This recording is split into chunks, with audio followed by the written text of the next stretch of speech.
Yes. See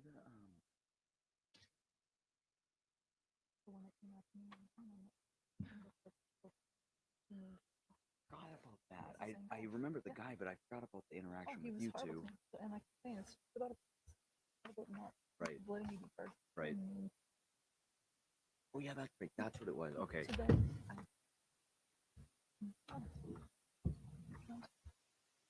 like, Have you done anything for go to school? and I said, shoot me an email, and I'll when you. I'm just trying. Whatever. Wow. Then he sent me. And for that. Mm-hmm. Then. Right. He messaged me that. Talk to him and it's all set. Didn't apologize on the thread. Right. Apologized in the private message saying, I was a little, I go, well, you don't know me, but I am 100% an advocate for children. Anybody who knows me knows that. Right. So, like, right. So there's you're nothing kind of to... being ridiculous. Oh. And mics are also live, I hear. So, I hope that's not something we'll be hearing during the meeting. Or I hope something doesn't come like I know. following. Thanks, right? Yeah, it's such a weird noise. Something Out of nowhere. What does it say? Yikes. That They're like really building sounds like something probably For a set? for a set. Is that like for like a On the heater or curve? something? I don't know. Could be in It's not good though. the black box there. But yeah, so he talked to Set I thought I recognized that name. Is someone knocking now? someone's literally knocking. Maybe somebody's working on Someone's- something, or they're like banging They're on building- something? They're building something. Oh, Most likely okay. a set. Yeah, that's what I'm thinking. Oh, they're Probably like a may- drill So or they're not something. knocking, they're May building. not Yeah. know that we're here doing what we're doing tonight. I think it might have just been a hammer. Yeah. Yeah. Like, Are you all set, my friend? can we turn those down a little? The lights. Yeah, can you turn that light down just a little bit? It's too bright. Oh, thank you. The blinding light. Yeah, like a terrible. can't see. So I couldn't You hear look up over once the, and then the you light. I'm like, I know. Once you look up once, it's like Perfect. for 5 Thank you. minutes, your eyes hurt. Oh, no, it's Went, not perfect. it No, went down no. for a second, but then it came Yeah. back. Yeah, it came back up. Coming back. wrong way. Worse. Ooh, Now I'm tanning. Oh, it's like changing color is what it's No, doing. It's still too bright Nope. though. Nope. I need sunglasses. I have a sunburn. Holy cow. Whew. It's better. That's better than it was. It's We're still in the not tanning bed.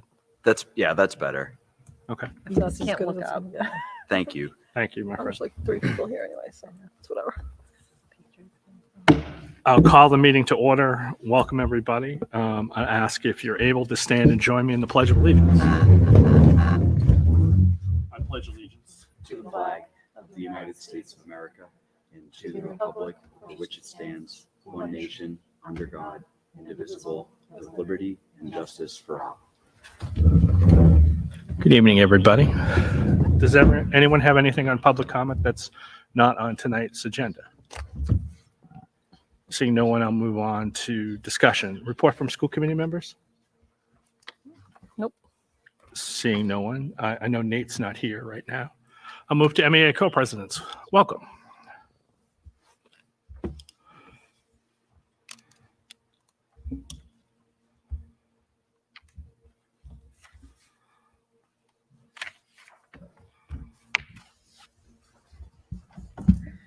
Good evening. Thank you for having us. We don't really have much we want to do it again. It doesn't like me. Report on, but we just wanted to state that we're very appreciative of the promptness of communication and collaboration that we're receiving with Superintendent Lyons.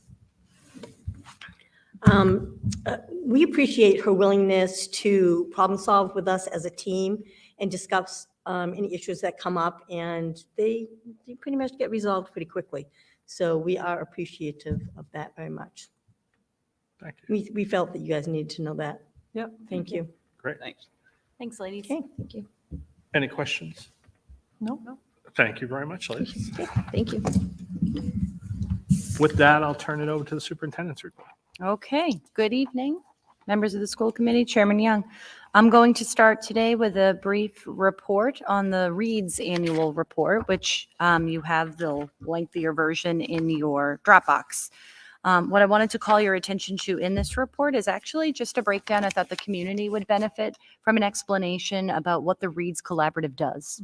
We talk a lot about READS, but it's worth it to actually examine all the different ways that they provide service to our community.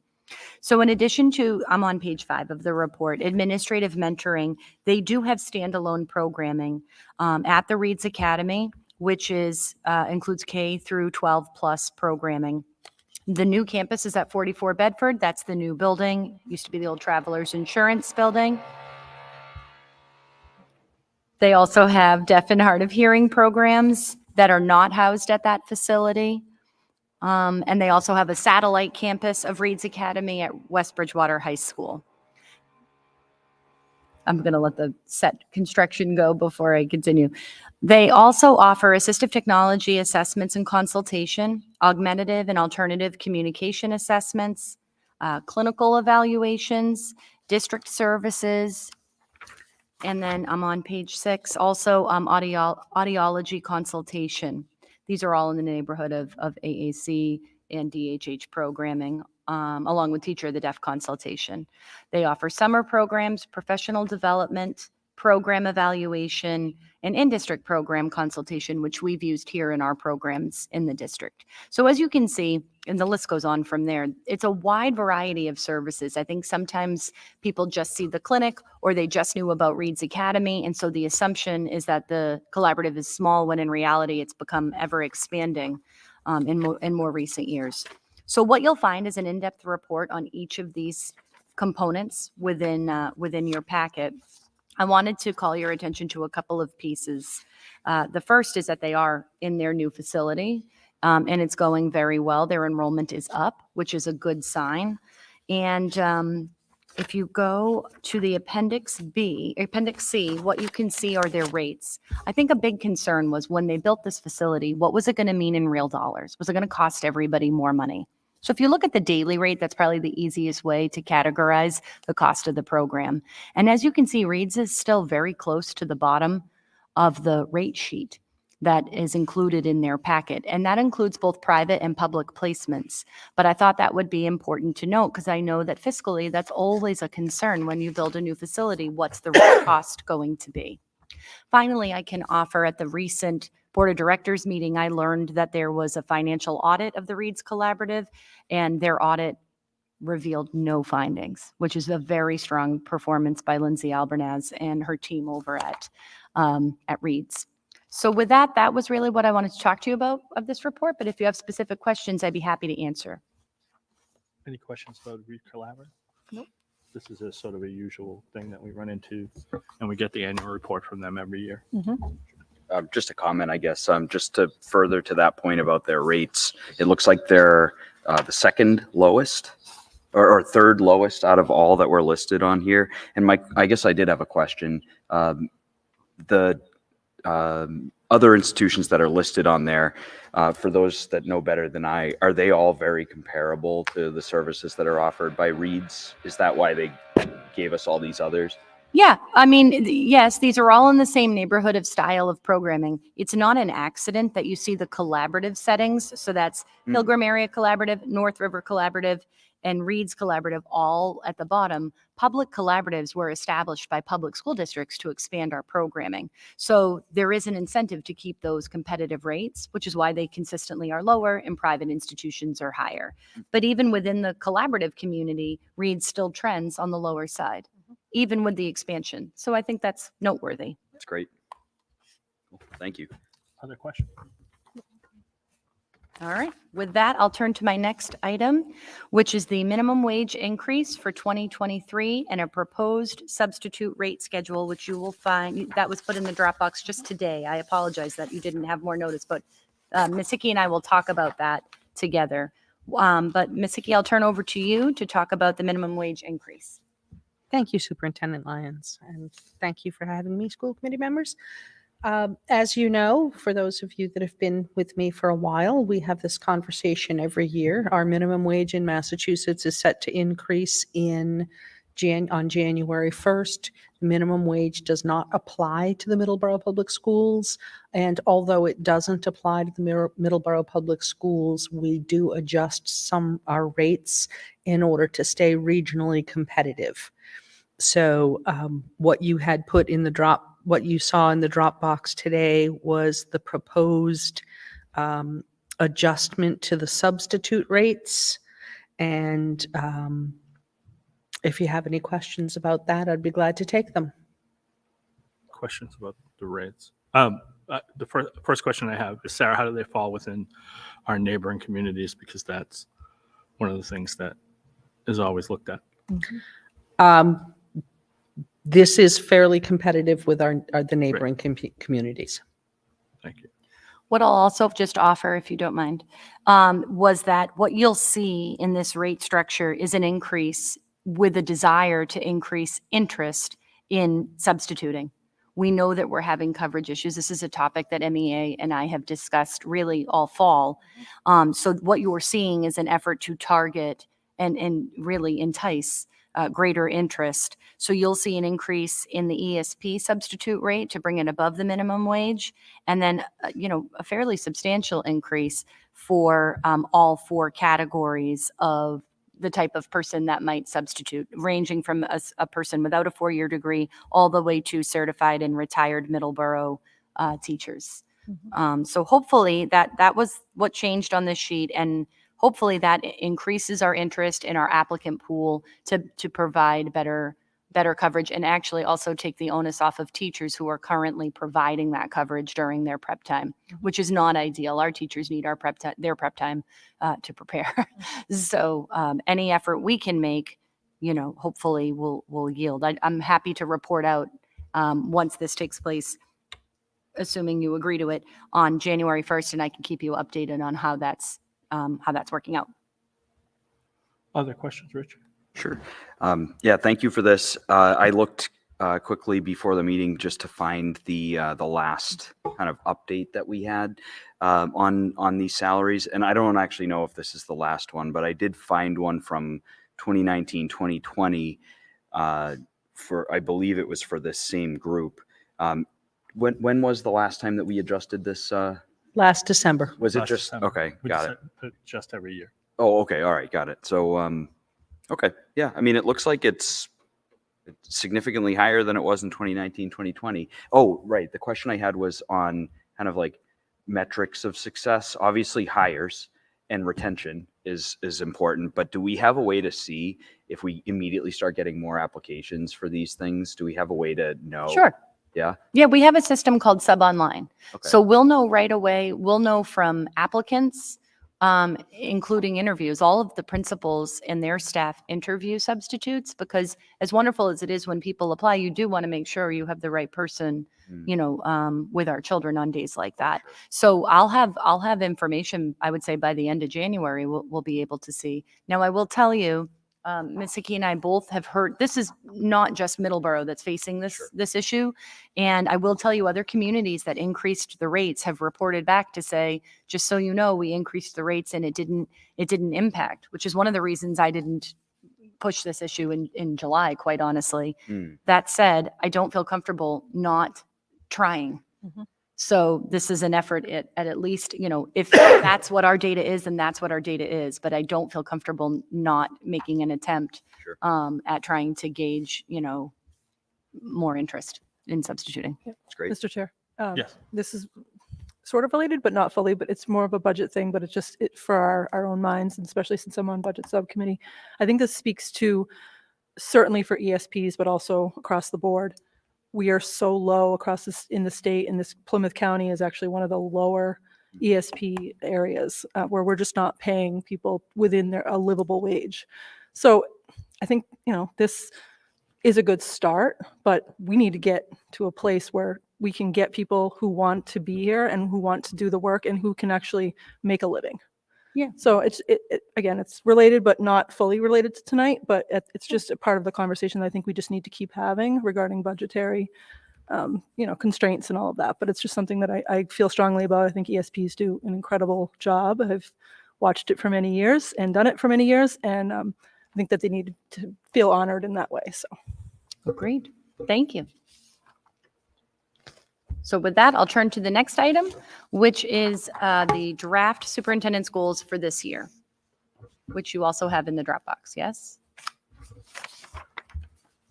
What I will do is go through, there are 4 goals, and I will go through all 4 of them and take any questions.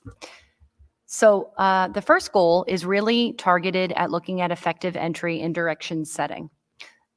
That's one of the reasons I pitched a preliminary entry plan, and we'll be coming back to report out on an entry of findings. And then finally, looking towards the draft of a new district strategy for continuous improvement. That's really the first and primary goal. It's what your superintendent does. Any superintendent would do this. And I kept to the calendar as recommended by NCEP. There was a real temptation to hasten this calendar, and I made a concerted decision to not do that because I felt that if I ignored input from necessary stakeholders, then I'd be setting the wrong tone with the type of leader I want to be and the type of strategy I want to cultivate. The goal is to create a strategy that members of the community believe in, buy into, and is a living and breathing document rather than something that you kind of check the box in terms of its existence. And if you could talk about what M-STEP is. Yep, I will tell you all about the new superintendent's induction program when we get to goal 4. Actually, why don't I go to goal 4 now? Because it makes more sense.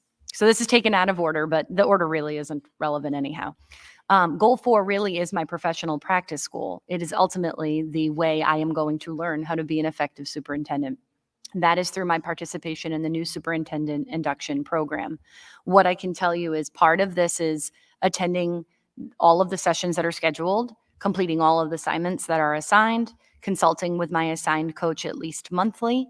And, I only have one of the members of leadership team here with me tonight, but everybody will attest to you. My coach is a very present force in our district.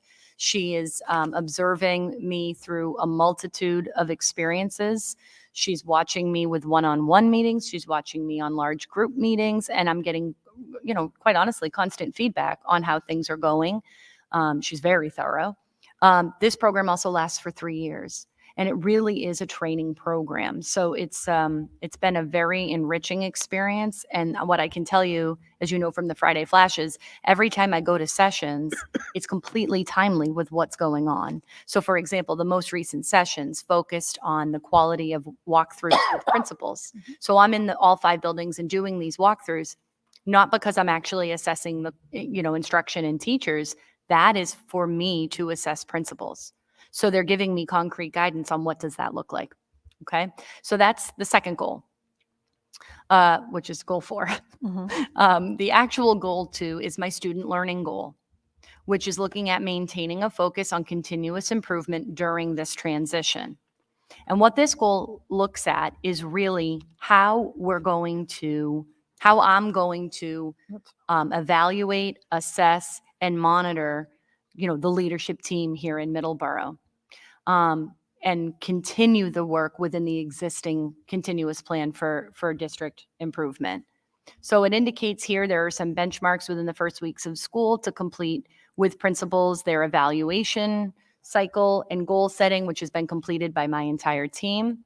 By the end of February, completing formative evaluation conferences, and then conducting school visits, observing classrooms, monitoring the frequency of the principal visits to classrooms. The whole point of this is to make sure that your superintendent actually knows how to monitor those who are monitoring everything else, right?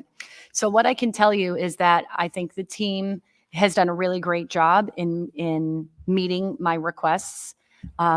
In this vein, I think it's been a good growing experience for all of us. And I can tell you, I think they definitely would tell you that there is no shortage of attention paid to this particular facet. There are a lot of conversations, a lot of consultations, a lot of meetings, and a lot of feedback. I spoke in the beginning of the year about creating a culture of feedback, and I take that very seriously by leading by example. So even our leadership meetings, which it's very tempting to just dive into business, now has attributes where we are talking about leadership and examining our leadership practices to bring that experience to a deeper level and away from administrivia solely. So that's goal 2. And then finally, goal 3, because I took them out of order, was the systems goal. This goal is designed really to address what you got out of finding an internal candidate who could hit the ground running right away. This is a goal I think you would not necessarily find with a new superintendent new to the district. And the reason I say that is because when you're new, you have no relationships to go on. I have already done all the relationship building. So when something needs to change, it's changing at a much more rapid pace. In fact, my NSEP coach has warned me multiple times, you need to go slow to go fast. And I have to counterbalance not only that pressure to go slow to go fast, but to make sure Middleborough gets its bang for its buck. That's exactly why I was seated. So there are certain things that I've launched ahead on. This involves looking at all the systems, processes, procedures, management of human resource issues, effective communication with families, and continuity of service to students on a year-round basis. So what I put for key action was developing a system for media relations and communication with families. Every experience I've had this fall has been an opportunity for growth, and there's certainly more to come. With the assembly of a media team, along with others, have developed a communications guide that is inwardly facing. And what I've recently decided is that I'm going to be turning out an outwardly facing communications guide for families so that families have an understanding of when they're going to be communicated with and at what time, right? Depending on what's going on, when can I expect to hear from my school on an array of situations? I think our parent community would really appreciate that guidance and that clarity.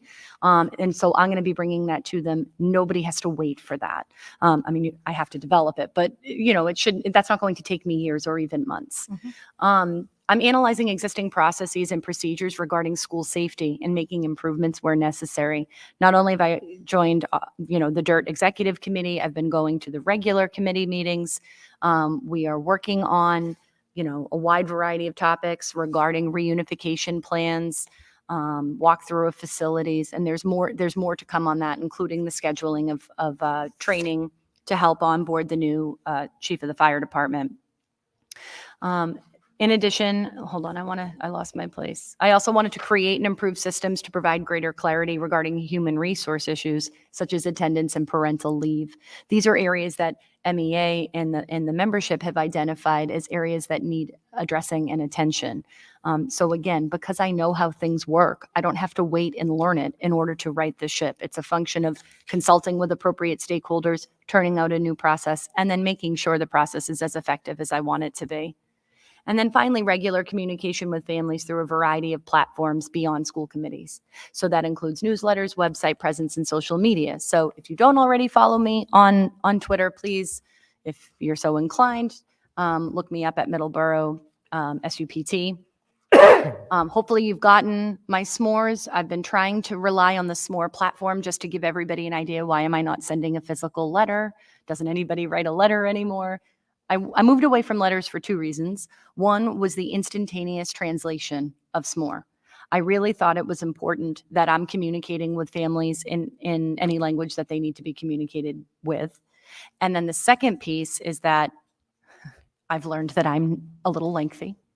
And when you draft a lengthy letter, you lose people. I have been the recipient of such letters where you your eyes glaze over and you're not really paying attention by the 4th or 5th or 6th paragraph.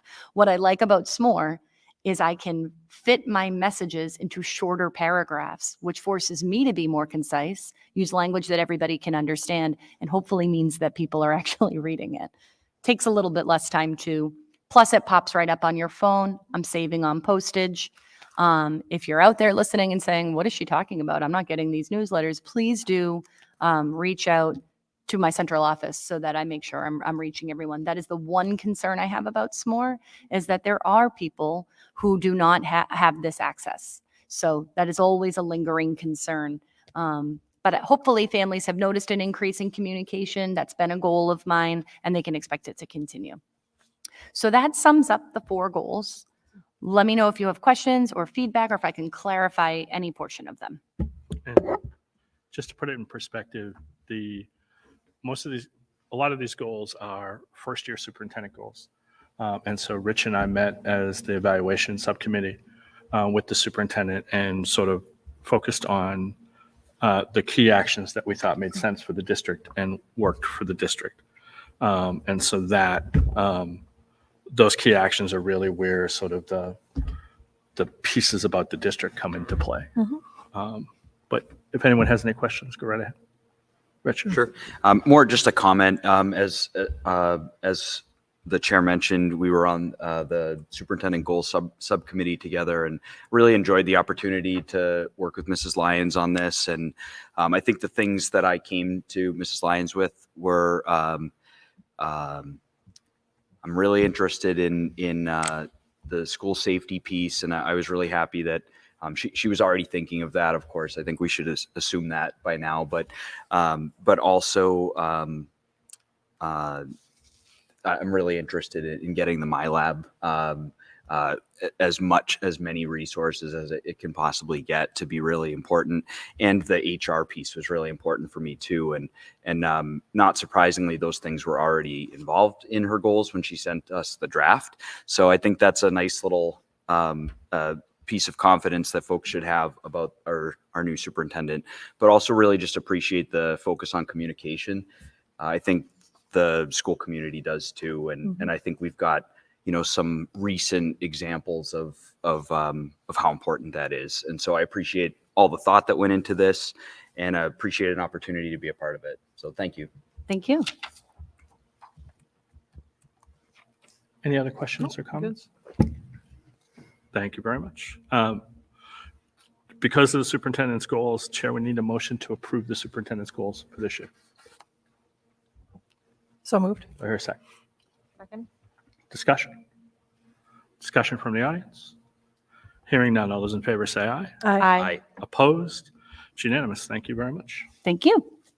All right, the last item will be the school calendar for 23-24 school year. This is a continued conversation, and you should have draft 2 that was sent to you. What I told you, I wanted to start by presenting you with some information, because you had asked in the last meeting, what do people think, particularly about those early release days on Friday. And I do have quite a bit of feedback for you. I also want you to know I kind of dove into the Facebook universe to get family feedback, and I was very pleased to see how much feedback there was. There was actually a lot of conversation on a variety of topics.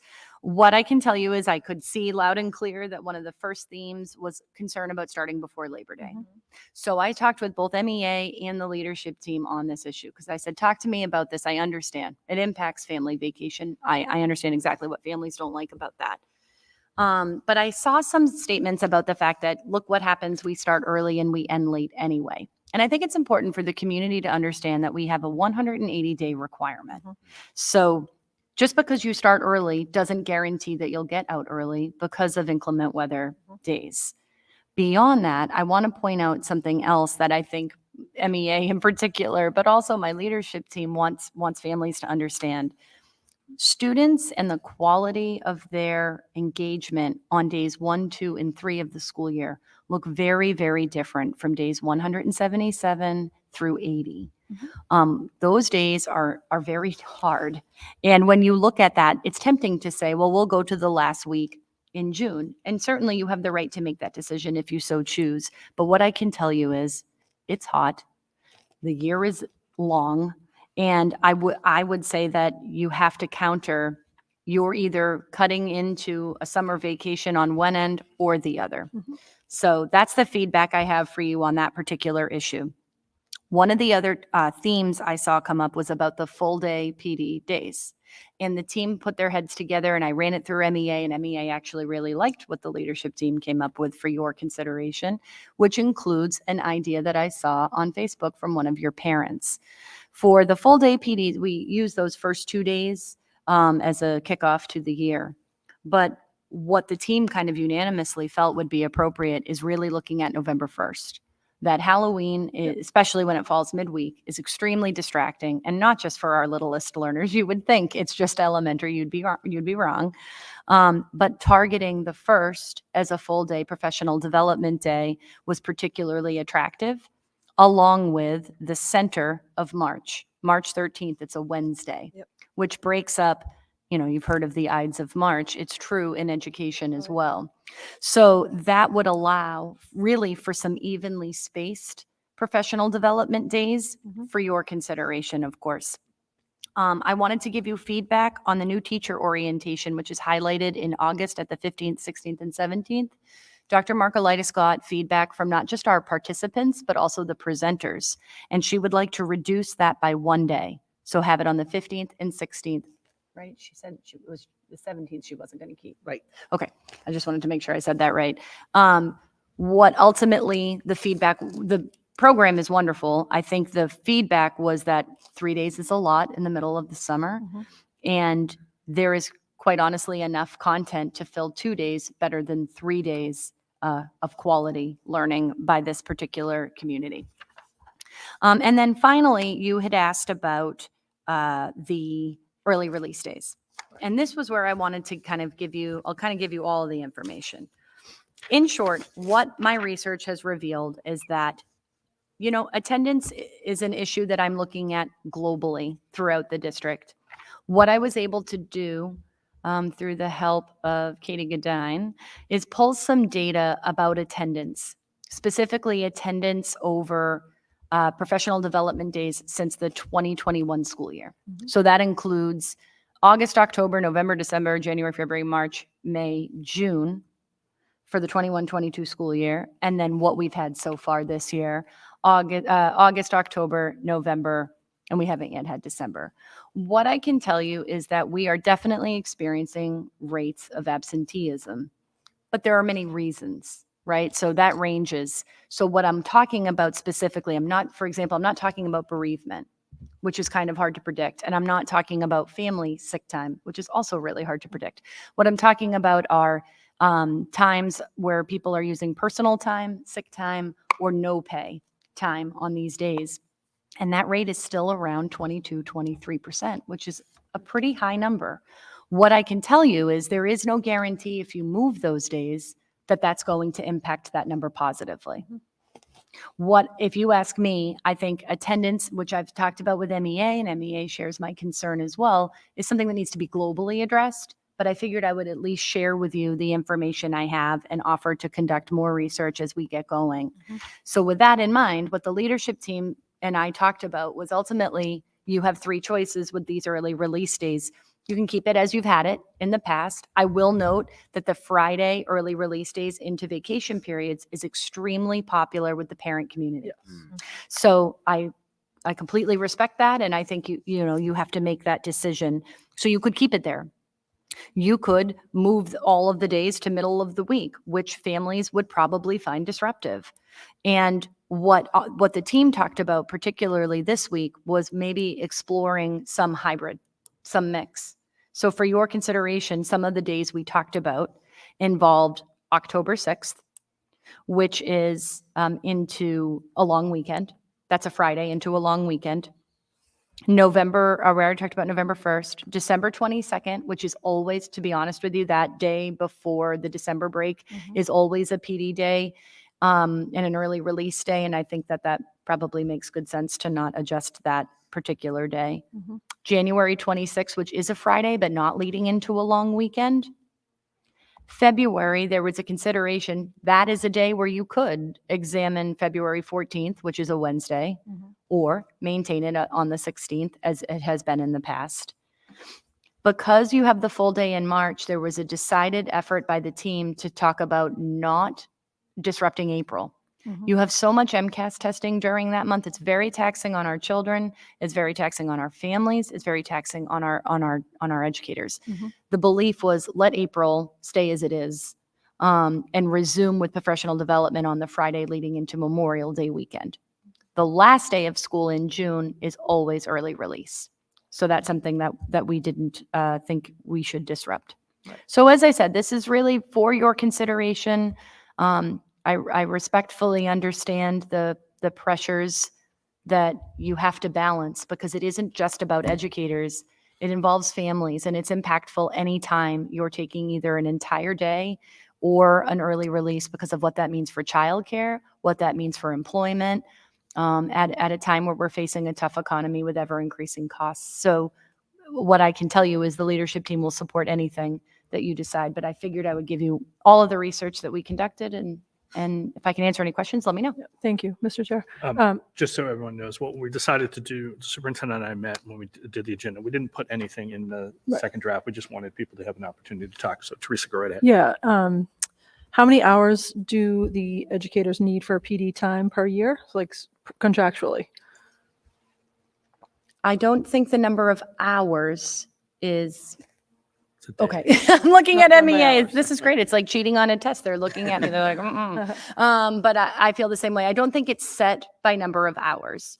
But you raise a good point, because right now we operate, like, even the timing of the day Mhm. is something that I could examine in terms of looking at, that's just- obviously incumbent on transportation and other. Trying to figure out to sort of make everyone happy in the sense of not as many early release days, add an extra, full day or somehow, or whatever that looks like. So I wasn't sure if it was an hourly type thing or if it Nope, it's actually not set. So that's what I was trying to figure out. The one thing, because I saw that come up on one of the parents' pages that was saying, what if you combined a couple of the early release days and created another full day?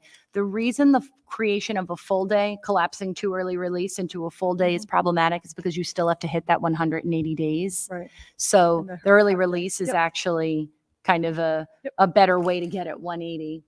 But that said, the number is actually set by you. We've had calendars here in Middleborough. I think when I first started, there was like one every month, and I think the parents were really not happy because it was Mhm. honestly every month. It is, yeah. What I will say is I wouldn't want to see a reduction if we could avoid it, only because professional development is something that I know our educators are interested in. They need it for relicensure. They need it for any type of new programming we're doing. So that said, whatever you think on that end. And then I just had one more comment.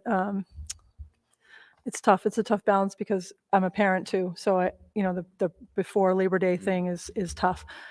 But I do think that our duty as a school committee is to think about our students as learners. And being an educator, I struggle with it because as a parent, I want to wait till after Labor Day, but as an educator, I know I see the value. And so I tend to lean towards the start before Labor Day, just because I know those few days that they go, it's all about just sort of acclimating and, sending the notes home and getting your school supplies. And then as soon as Labor Day is over, you go in and you're kind of ready to learn. And at the end of June, it's hot. I worked on a 3rd floor building and it's brutal. So you lose so much learning time. So I do struggle with that, but I do tend to lean towards, and I know it's frustrating for people. I get it because I'm on that side as a parent, but our duty is to think about them as learners. So that's why I lean towards the before Labor Day. Sure. And I would also just remind everybody that we do have a staggered start in part for that reason. So that yellow box indicates the grade 1 through 12 start. But if you look on the 31st, that's the K start. So our kindergartners do start a day later, and actually our pre-K population is that following Wednesday. So we do sort of roll everybody in, but any way you slice it, you are, I think you happen to be right about prioritizing student learning. But on top of that, you're either cutting into warm, gorgeous weather in August or June. Mhm. So it's an unenviable position to be in, but a necessary one all the same. And that just brings up one more point that was sent to me was, I know it's not required by law to send kids to kindergarten, so we're offering a service, but there is that possibility that you'll be sending a 4-year-old to kindergarten, and so there's no issue with that, correct?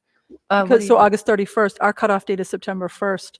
If there's school for kindergartners on August 31st, there's potentially a 4-year-old heading to school. Not that I think it's a big deal, but it was just brought up, and I feel like it's an important thing to just say out loud. And Sure. Well, that would be identified in the K registration and screening process. Right. So were that to come up, if we had that scenario, what I would say is Mr. Gobeil would sit down with me. We would have a conversation about how we were going to tackle that. But I don't know that would be a tremendous issue. sure, I agree, but it was, again, just brought up, so I just wanted Sure. to make sure that it was relayed. Sure. Okay. Marcia, did you have a question? Yeah. If you want to get. No. Oh, okay. Yeah. I love the idea of November 1st. My kids have been advocating to not go the day after Halloween for the longest time. So my question is with those, I love the idea of moving those in November and March because March is such a long month. Does that mean so that the 28th and 29th, would those be school days? Like if you're taking the professional development days away from the beginning, do they start 2 days earlier?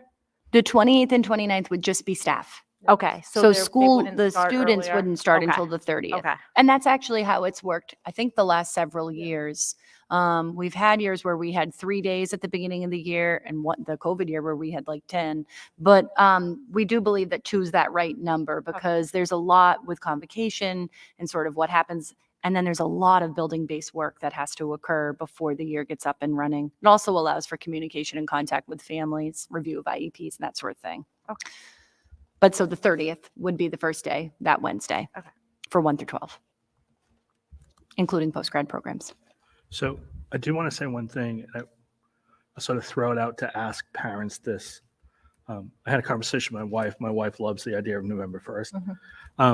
The only question I have is that leaves in November parents finding 3 times Right. to take care of, family. And I don't know that that's a lot. Right. And so I raised that to people to think about. I know it was brought up. And so Yep. one of the things I'd be interested in people out there sort of thinking about that and getting back to us with information on that. But Sure. Rich, go right ahead.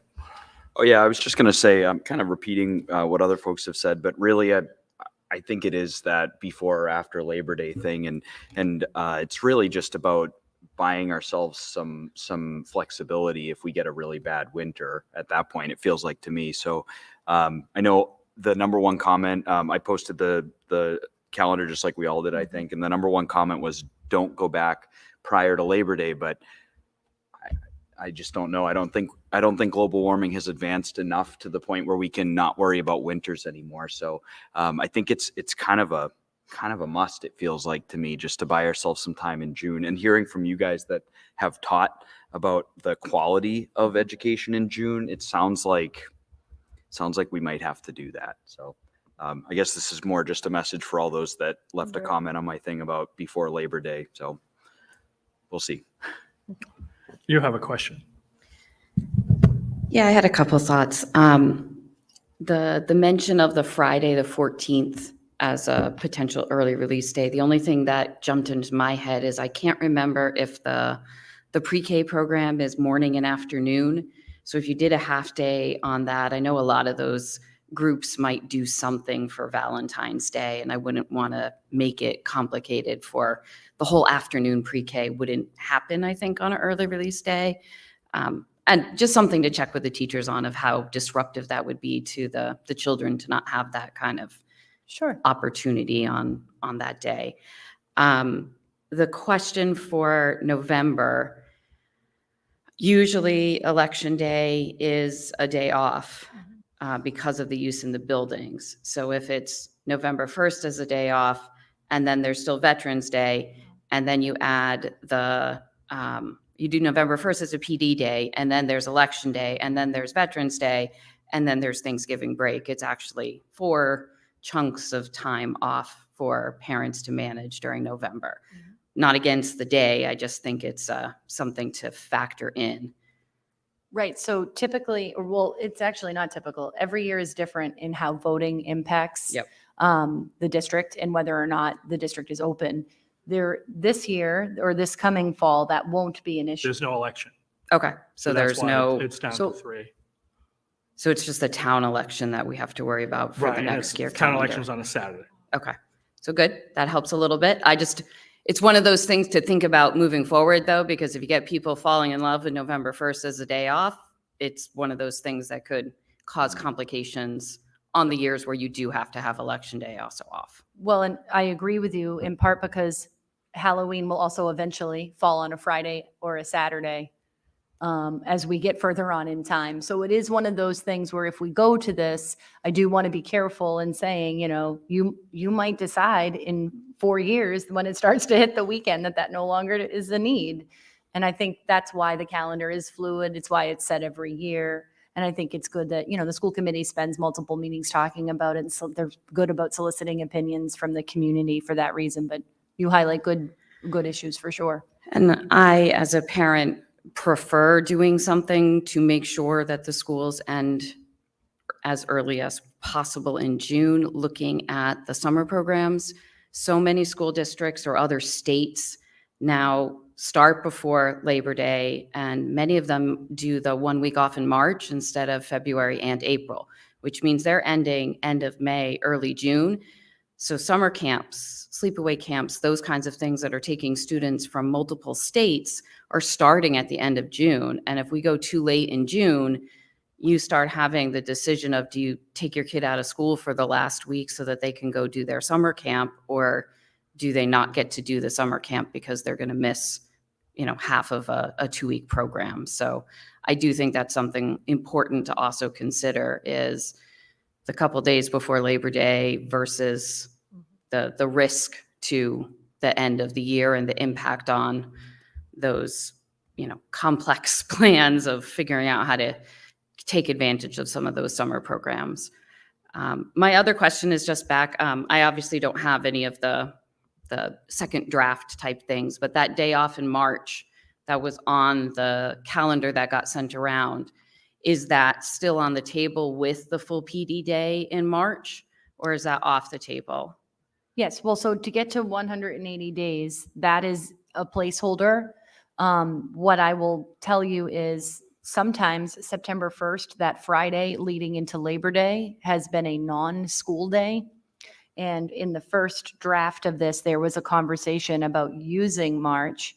Instead of not having school on September 1st, the decision was, let's look at March so that we're breaking up the month. So that now gives 2 days, with the 13th and the 29th. Okay. But it doesn't have to be. That could be rotated. It was, what we selected, in part because of what March is like in education. Right. I do just feel the need to say, I know we say it's not for Good Friday. This year's calendar, when it was posted, it specifically says the March day off is for Good Friday. The day always falls on Good Friday, whether it's the beginning. This year, it actually happens in April. So the only day off we have in March is a PD day. So just acknowledging it for what it is. If you feel the need to have a day off between February and April vacations, and you're specifically choosing it to be Good Friday, not posting it as Good Friday is one thing. But if you just want to break up the time a little bit, having a little more flexibility as to what day it is a possibility as well. But, keeping it that day, it's obvious that you're giving people Good Friday off. That's all. So I think that's most of it. And then the only other question, sorry, I did have one other. For the calendar that's been sent around, is the end of school on that one based on knowing there'll be a certain number of full professional days within that calendar already factored in? Yes. Okay, so adding the X number of full day professional days wouldn't move that out because that's already factored in. Correct. Okay. June 13th reflects the 4 additional professional development days. Great, thank you. Thank you. Anybody else with questions? All right, so I would say to people, send more information in from what you've heard tonight, especially around the November multiple Right. day off thing. For me, that's the one that stood out. I think it's a good idea, but it also runs into the families will have to find 3 times this particular year. Sure. Anything else? Any other questions? Nope. And so again, if people give us lots of information, we don't necessarily have to make a decision next meeting. Right. If we get a lot of information, we can bring it back to the committee and have a bigger discussion and discuss it again in January. But Sounds good. I just want to raise that. That completes my report this Thank you very much. Next item on our agenda is the high school building project. I put down there, we don't have a meeting till next December, so there's really nothing new with regards to that since then. Chair will entertain a motion to approve the consent agenda. So moved. Second. Second discussion. Other than it just revolves around fundraisers for the high school and the Nichols School. All those in favor say aye. Aye. Any nays? It's unanimous. And the last thing is, as we have discussed before, there is also the need to change the February date so that the superintendent can go to the concert. So we did figure that out. So Chair will entertain a motion to change the February date from the 16th to the 15th like we're doing the January date. So moved. Second. Discussion? Hearing none, all those in favor say aye. Aye. Opposed? It's unanimous. Anything else from anybody? So we'll meet in 2 weeks and we'll adjourn. Thank you very much, everybody. A motion to adjourn. All those in favor say aye. Aye. Aye. Opposed? It's unanimous. Thank you.